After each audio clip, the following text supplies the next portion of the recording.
BEd अभ्यर्थियों को प्राथमिक शिक्षक भर्ती के लिए अपात्र घोषित करने के बाद से माननीय सुप्रीम कोर्ट के फैसले के आधार पर क्या पहले से जो भर्तियां कंप्लीट हो चुकी हैं, जैसे कि उत्तर प्रदेश में 69,000 सहायक अध्यापकों की भर्ती, उत्तर प्रदेश से सटे बिहार के 6वें चरण में बीएड अभ्यर्थी जो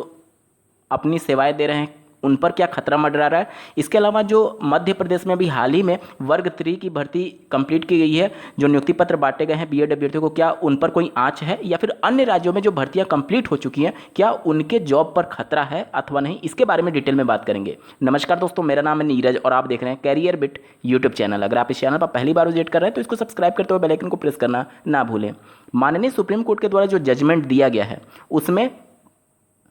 कहीं पर भी ये मेंशन नहीं किया गया है कि ये जो माननीय सुप्रीम कोर्ट का आदेश है वो किस डेट से लागू किया जाएगा, क्योंकि आदेश लागू करने का सवाल ही नहीं है। माननीय सुप्रीम कोर्ट ने 28 जून 2018 का नोटिफिकेशन ही रद्द कर दिया है जिसके आधार पर बीएड अभ्यर्थी शामिल हो रहे थे। तो क्या जो अभ्यर्थी चयनित हुए हैं क्या उन पर भी खतरा है? देखिए, दो प्रकार से इन अभ्यर्थियों को कैटेगराइज किया जा सकता है। पहला, उन शिक्षक भर्ती से संबंधित अभ्यर्थी जिनके नोटिफिकेशन में लिखा हुआ था कि subject to outcome of honourable Supreme Court decision, यानी कि माननीय सुप्रीम कोर्ट के फैसले के अधीन जो भर्तियां हो रही थी उसमें अगर बीएड चयनित हुए हैं तो निश्चित तौर पर उन पर खतरा मंडरा रहा है, क्योंकि पहले ही नोटिफिकेशन में मेंशन किया गया है। इसके अलावा अगर ऐसे अभ्यर्थी जो चयनित हो चुके हैं जिनके नोटिफिकेशन में मेंशन नहीं किया गया था उन पर किसी भी प्रकार का खतरा नहीं है, क्योंकि इस प्रकार के मामले पहले भी देखे गए हैं। अन्य राज्यों में भी कई इस प्रकार के डिसीजन है ऑनरेबल कोर्ट के, जहां पर पहले किसी जैसे कि कोई नोटिफिकेशन में गलती की वजह से या फिर राज्य सरकार की गलतीवश या फिर किसी भी प्रकार की गलतीवश अगर कोई दूसरा अभ्यर्थी चयनित हो जाता है तो उनको सिस्टम से बाहर नहीं किया जाता है, बल्कि उनको राज्य सरकार को निर्देशित कर दिया जाता है कि आप इनको पॉलिसी बना करके इनका चयन सुनिश्चित करें। अभी हाल ही का आप मामला उठा करके देख लीजिए, माननीय इलाहाबाद हाईकोर्ट के डबल बेंच ने जब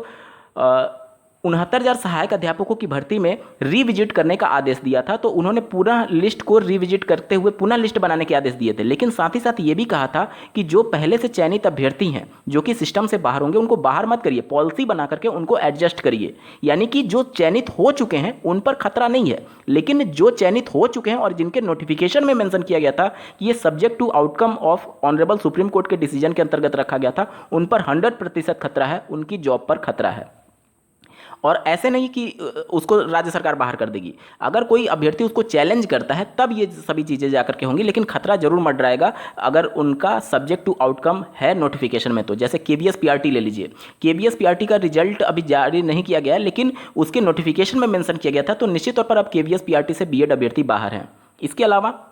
बिहार शिक्षक भर्ती ले लीजिए, बिहार शिक्षक भर्ती के नोटिफिकेशन में ये बातें मेंशन तो नहीं थी, लेकिन चूंकि मामला माननीय सुप्रीम कोर्ट पहुंच चुका था और माननीय सुप्रीम कोर्ट के तहत तो ये मामला फिर से माननीय पटना हाईकोर्ट में जाने वाला था और साथ ही साथ राज्य सरकार और एनसीटी से जवाब दाखिल करने के लिए बोला गया था और इस मामले की अगली सुनवाई 29 तारीख को होना प्रस्तावित था। अब चूंकि एनसीटी जब अपना जवाब दाखिल कर रही होगी इस मामले में, हालांकि अब इसकी जरूरत ही नहीं है क्योंकि पहले ही माननीय सुप्रीम कोर्ट ने कह दिया है कि इससे संबंधित जितनी भी याचिकाएं थी सबको खारिज कर दिया गया है, यानी सीधे तौर पर बीएड अभ्यर्थी प्राथमिक से बाहर दिए गए। तो चूंकि अभी ये भले ही आउटकम से जुड़ा हुआ मामला नहीं था बिहार वाला, लेकिन चूंकि ये मामला माननीय सुप्रीम कोर्ट में जा चुका था और इस वजह से अब ये डायरेक्टली उससे जुड़ा हुआ मामला समझा जाएगा, यानी बीएड अभ्यर्थी बिहार के शिक्षक भर्ती से पूरी तरीके से बाहर हो चुके हैं।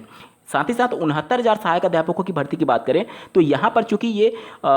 फाइनल जजमेंट आउटकम के अधीन नहीं किया गया था, इसके अलावा केवीएस पीआरटी 2019 की भर्ती में भी बीएड अभ्यर्थी चयनित हुए हैं तो उन पर भी कोई खतरा नहीं है, क्योंकि वो भी माननीय सुप्रीम कोर्ट के फैसले के अधीन नहीं था। तो चूंकि वो सिस्टम में पहले से चयनित हो चुके हैं तो उनको अगर कोई उनको चैलेंज भी करता है माननीय कोर्ट के माध्यम से तो उनको राज्य सरकार को निर्देशित कर सकती है कि इनको पॉलिसी बना करके इनको एडजस्ट किया जाए, इनको बाहर ना निकाला जाए। लेकिन जिनका चयन सब्जेक्ट टू आउटकम के अंतर्गत था उनको निश्चित तौर पर उन पर खतरा है, उनका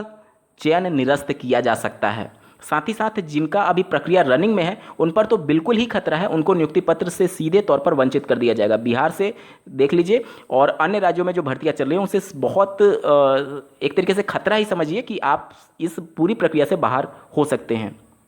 69,000 चयनित अभ्यर्थी जो बीएड वाले अभ्यर्थी हैं उन पर कोई भी खतरा नहीं है, घबराने की कोई भी आवश्यकता नहीं है। उम्मीद करता हूं आप सभी के डाउट्स क्लियर हो गए होंगे। बावजूद इसके अगर आपका कोई प्रश्न रह जाता है तो कमेंट के माध्यम से पूछ सकते हैं। इस वीडियो को देखने के लिए आपका बहुत बहुत धन्यवाद। भगवान करे आपका दिन शुभ हो।